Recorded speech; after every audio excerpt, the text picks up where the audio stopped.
Oke teman-teman, balik lagi bersama saya. Assalamualaikum warahmatullahi wabarakatuh. Semoga teman-teman sehat selalu dimanapun teman-teman berada. Kali ini saya membahas tentang ular berbisa. Masih baby ya teman-teman. Ini di sebelah sini ada Opopia gosana atau king cobra baby. Di sini ada Najus putatrix baby. Nah, langsung aja kita keluarkan yang Naja dulu ya teman-teman ya. Di sini saya akan memberikan perbedaan antara cobra dan king cobra, teman-teman. Ini king cobra, di sini ada cobra, teman-teman. Oke teman-teman, langsung aja. Saya selalu menggunakan hook ya teman-teman. Ini murah. Ini teman-teman bisa dapatkan di Shopee juga ada, di Lazada juga ada teman-teman. Ini saya beli cuma 25.000 sama teman. Itu udah termasuk ongkir ya teman-teman ya. Bukan ada yang 15 ribuan. Ini murah. Cuman ini tidak bisa digunakan untuk ular-ular yang besar ataupun berat teman-teman, karena kekuatannya itu kurang teman-teman. Karena dia cuma seperti kaleng ya, bukan besi padat. Ini harus wajib selalu ada teman-teman ya. Kita keluarkan dulu si Najus putatrix ini.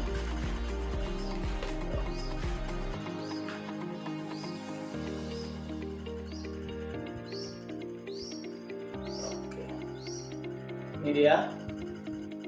Untuk teman-teman yang baru nonton, jangan pernah lakukan ini ya. Apa yang saya lakukan di dalam video ini, tolong jangan ditiru teman-teman. Ini saya lakukan hanya untuk peliharaan saya sendiri teman-teman, karena saya sudah mengenali karakter dan sifat ular tersebut. Jadi saya bisa memahami. Tuh. Teman-teman bisa lihat, dia mekar ya.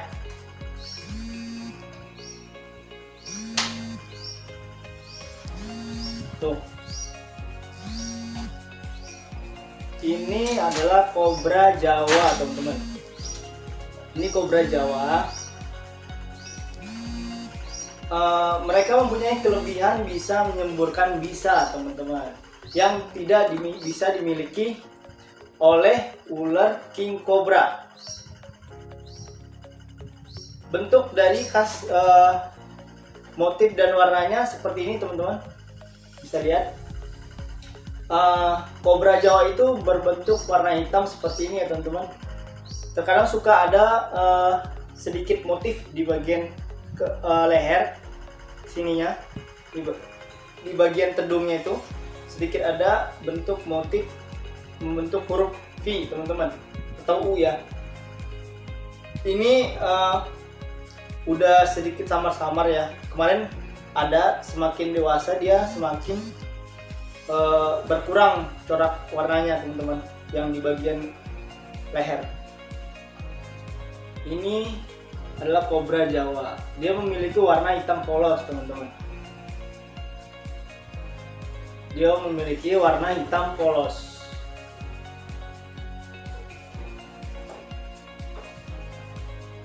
Ini saya keep sudah cukup lama ya teman-teman. Ini hasil rescuean dari temen. Akhirnya saya keep untuk dijadikan sampel edukasi teman-teman, ke warga atau ke sekolahan terdekat. Tuh, teman-teman bisa lihat tuh, mekar. Ya. Nah, kelebihannya kobra ini bisa menyemburkan bisa. Ukuran maksimalnya itu sekitar kurang lebih 108 meter. 100,8 meter. 1 meter, 8 teman-teman. Tidak melebihi 2 meter ya teman-teman ya. Atau bahkan semeter setengah pun jarang lah ditemukan. rata-rata semeter atau semeter 8 teman-teman.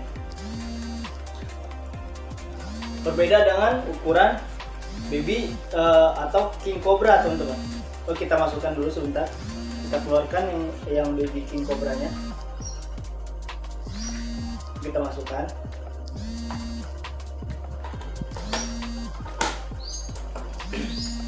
Nah, di sini baby Ophiophagus hana. Tuh. Kalau ini sudah agresif ya teman-teman ya. Tuh. Teman-teman, hampir digigit teman-teman. Sedikit. Kalau ini sedikit beringas ya karakternya. Tuh. Teman-teman bisa lihat. Dia sudah standby. Oke.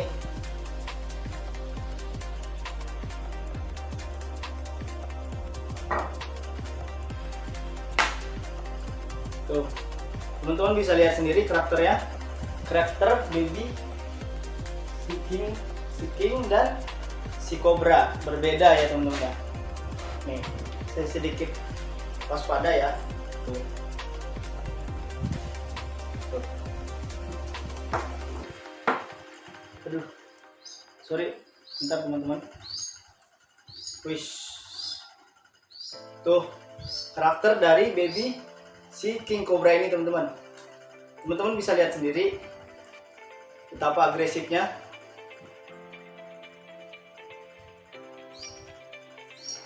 Wish, ini, aduh, mana itu? Sebentar teman-teman. Dia mencoba untuk kabur. Nih, wih, ini benar-benar sifat karakter asli si raja ya teman-teman ya. Benar-benar galak. Tuh. Teman-teman bisa lihat sendiri. Ini baby ya teman-teman. Baru sekali shading di sini teman-teman. Ini baru fresh tangkapan alam. Dari telur ditangkap sama teman kita ya. Tuh, teman-teman bisa lihat sendiri karakter dari baby king cobra. Berbeda dengan cobra teman-teman. Walaupun begitu mereka sama-sama satu keluarga ya teman-teman ya. Keluarga Elapidae, memiliki bisa tinggi teman-teman. Mereka sama-sama memiliki berbisa tinggi, tetap mematikan walaupun kecil seperti ini ya teman-teman ya. Ini benar-benar ya cantik sekali. Tuh. Ini prediksi saya ini male ya teman-teman atau jantan ya. Soal dari saya lihat dari karakter atau fisiknya, dia lebih tinggi, berdirinya lebih tinggi, lebih tegak, dan tedungnya itu kurang lebar ya teman-teman ya. Biasanya rata-rata yang betina itu lebih lebar, tedungnya itu lebih lebar atau mekar di bagian leher itu lebih lebar, dan biasanya rata-rata berdirinya itu kurang tinggi teman-teman, nggak setinggi ini lah. Kalau ini benar-benar tinggi ya, asli. Kemarin saya sempat punya dua, tapi yang satu itu gagal shading, terus mogok makan ya teman-teman, alhasil mati ya. Saya sudah coba berusaha untuk memberikan yang terbaik untuknya. Udah saya kasih makan, tapi tetap saja dimuntah. Saya cekokin. Emang rata-rata babyan itu seperti itu ya teman-teman ya. Apalagi yang hasilan WC atau tangkapan alam teman-teman, itu sangat susah untuk dipelihara. Wis,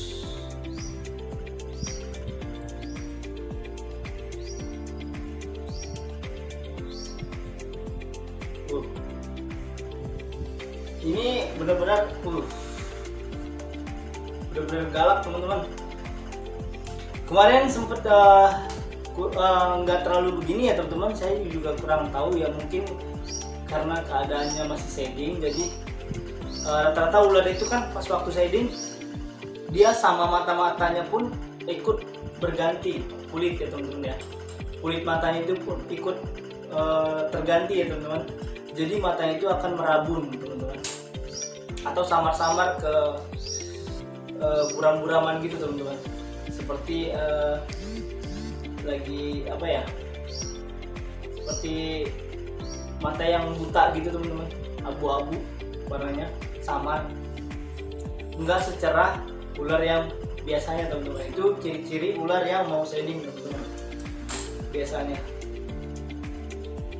Nah, ukuran untuk king cobra ini berbeda sama kobra teman-teman. Sedangkan kobra tadi berukuran semeter lebih ya, semeter lebih dikit ya teman-teman. Nah, sedangkan king cobra ini dia bisa mencapai 6 meter teman-teman. King cobra, untuk king cobra tersebut ya.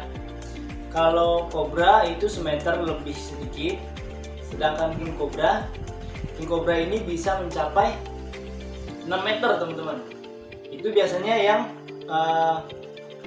dapat temuan yang di alam ya teman-teman. Rata-rata yang biasa yang di-keep sama orang itu mencapai 4 meteran. Saya pernah lihat sendiri itu banyak yang memelihara itu rata-rata 4 meter ya teman-teman. 4 meter atau 4 meter lebih. Nah, sedangkan ini masih baby ya teman-teman. Nah, dari motif warnanya teman-teman bisa lihat perbandingan dari si kobra dan si king cobra ini teman-teman. Tuh, teman-teman bisa lihat coraknya. Tuh, teman-teman bisa lihat corak belakangnya itu. Dia mempunyai garis seperti anak panah ya, gini di belakang, dan sedikit ada bandet-bandet garis putih belang di bagian badannya teman-teman. Ini tidak saya sentuh ya teman-teman, karena mungkin ini lagi emang lagi fresh ini ya, galak ya teman-teman ya, lagi tidak merasa nyaman. Saya nyentuhnya pakai hook saja. Nih di bagian sini, nih teman-teman bisa lihat ada motif belang putih garis teman-teman. Dan tidak semua baby king cobra ini seperti ini ya teman-teman. Ada yang pernah saya temuin itu berbentuk hitam polos teman-teman, hitam polos atau full black dia, atau bisa disebut jadi king cobra full black ya teman-teman. Itu benar-benar hitam. Bahkan kita bisa, orang-orang yang baru turun ke dunia reptil bisa mengira itu adalah kobra teman-teman, padahal dia king cobra. Dan dari bentuk kepalanya teman-teman juga bisa lihat si king cobra ini dia bentuk kepalanya itu rada memanjang teman-teman, seperti gini. Berbeda sama si kobra. Si kobra itu lebih oval ya teman-teman, lebih bulat. Sedangkan king cobra ini kepala ini sedikit memanjang nih teman-teman. Tuh.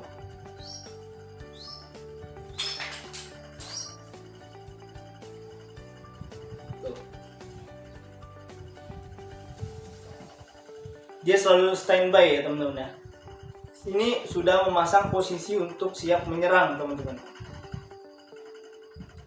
Teman-teman di rumah jangan pernah remehkan ular sekecil ini, tetap mematikan ya teman-teman. Walaupun kecil seperti ini, mereka tetap bisa membunuh orang dewasa teman-teman. Dan ini saya pelihara hanya untuk dijadikan edukasi buat orang-orang awam ataupun buat warga-warga sekitar agar lebih peduli kepada hewan-hewan teman-teman, khususnya di bagian reptil teman-teman, dunia reptil. Karena banyak orang yang setiap kali menemukan ular itu selalu dibunuh teman-teman, padahal kehadiran mereka itu sangat sedikit berharga buat kita teman-teman. Seperti dari ular pemakan tikus ya teman-teman, itu lebih banyak diburu ya teman-teman ya. Seperti ular poros, ular jali, ular lanang sapi teman-teman. Itu banyak sekali warga yang menemukannya tapi dibunuh teman-teman. Padahal mereka tidak berbisa teman-teman. Bahkan mereka itu lebih menguntungkan untuk para petani, karena mereka saya teman-teman. Karena mereka itu mereka makanan utamanya adalah tikus, teman-teman. Mereka sangat membantu petani yang berkebun atau mempunyai sawah, teman-teman, karena tikus itu kan sebagian dari hama ya untuk para petani atau yang mempunyai sawah, teman-teman. Nah, mereka itu makanan utamanya adalah tikus. Sedangkan ular king cobra ini makanannya ular. Ular yang dimakan ular king cobra ini seperti ular yang makan tikus tadi, teman-teman. Ular koros, kandang sapi, ular jali, bahkan ular-ular yang lain juga ya, teman-teman ya. Nah, jadi si king cobra ini menyeimbangkan populasi ular pemakan tikus. Si ular tikus menyeimbangkan populasi si tikus, teman-teman, agar tidak terlalu banyak tikus, dan ular ini pun tidak terlalu ular king cobra ini menyeimbangkan agar tidak terlalu banyak ular pemakan tikus. Karena semakin banyaknya ular pemakan tikus, itu bisa menyebabkan masuk dalam rumah atau masuk ke pemukiman warga ya, teman-teman ya. Nah, itu biasa sering terjadi, alhasil ular itu tersebut dibunuh, teman-teman. Karena sebagian warga menganggapnya bahaya ya. Memang semua ular itu bahaya, teman-teman. Tetap ular kecil maupun besar, ular berbisa mau tidak berbisa menengah atau maupun tidak berbisa, itu tetap berbahaya. Tetap berbahaya, teman-teman. Nah, yang pemakan ular ini, musuh dari ular ini tersebut adalah biawak, teman-teman. Biasanya biawak lebih besar dari dia, dari si ular ini. King cobra ini mampu membunuh ular king cobra, teman-teman. Karena biawak atau Varanus salvator itu biasa suka memakan telur ular maupun ularnya, teman-teman. Karena mereka memakan semua ya, teman-teman, mau dari bangkai atau mau dari hewan-hewan hidup mamalia yang kecil, mereka makan semuanya, teman-teman. Varanus. Nah, ini baby king cobra ini dikirim dari teman saya, teman-teman, Rudy Cobra Official. Beliau tinggal di Kuningan, teman-teman. Kebetulan populasi king cobra itu di Kuningan itu sangat banyak ya, teman-teman. Banyak rescuan dari beliau, ular king cobra yang kerap kali menjadi resah warga sekitar, teman-teman. Akhirnya beliau merescue dan mengamankan ular tersebut, teman-teman. Ini karakternya sangat galak ya, teman-teman ya. Tuh, benar-benar galak. Oke, teman-teman, segitu dulu ya video kita hari ini. Mohon maaf jika ada kesalahan atau kekurangan. Saya mohon maaf, tolong dibenarkan, teman-teman. Karena saya juga baru pemula ya, teman-teman, di dunia reptil. Belum begitu lama seperti senior-senior kita, Panji Petualang, Dede Inyon, atau sahabat reptil, bahkan sahabat-sahabat yang lain ya. Saya masih baru dari dunia reptil, dan sedikit ilmu ini saya akan bagikan, tetap jalani terus agar warga sekitar tetap bisa menyayangi reptil, walaupun biar agar mereka itu tidak menganggap semua reptil itu bahaya, teman-teman, agar bisa menjaga kelestarian alam ya, teman-teman. Oke, teman-teman, cukup segitu dulu video saya hari ini. Assalamualaikum warahmatullahi wabarakatuh.